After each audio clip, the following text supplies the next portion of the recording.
Okay, apparently I don't know anything and you know everything. So here are 3 shows to watch after Heated Rivalry as recommended by you. Young Royals came up in the comments and was also used as a specific reference for Heated Rivalry, according to Jacob Tierney, in terms of the character chemistry. This is a Swedish drama.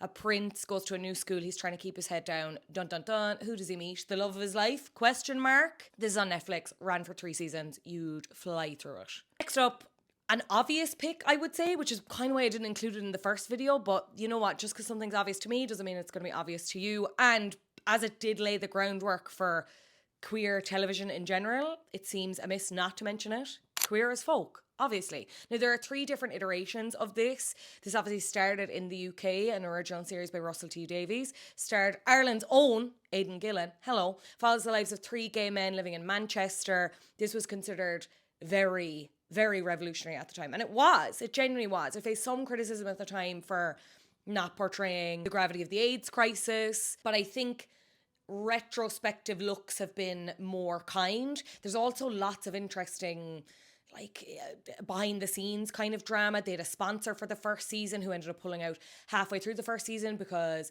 of backlash, and then because there was backlash to the pulling out, they offered to sponsor the second season. The producers were like, no, screw you. I think more people are familiar with the first American reboot, which ran for 5 seasons in the noughties. Same concept, but obviously set in America and an expanded friend group. Featured the first gay sex scene between 2 men on American television. So there you go. Once again, genuinely revolutionary. If you even look at the stuff they covered in the breadth of the storylines, it's long and wide and far. I think people hold a lot of love for that iteration of the show in their hearts. There was a reboot once again in 2022 where I think they were trying to rectify issues with past seasons by making it more diverse.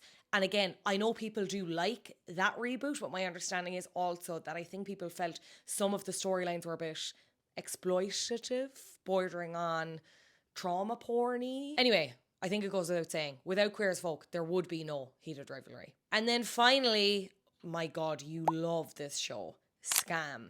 This is a Norwegian TV show. It follows this group of high school students in Norway trying to deal with life and everything that is thrown at them. There are a lot more serious storylines in this. I would say proceed with caution for anyone who might feel triggered by some of the darker stuff. Each season is told from a different perspective of a different student. This is very highly revered and again is considered kind of one of the blueprints for some of the more recent queer series we've seen on streaming television.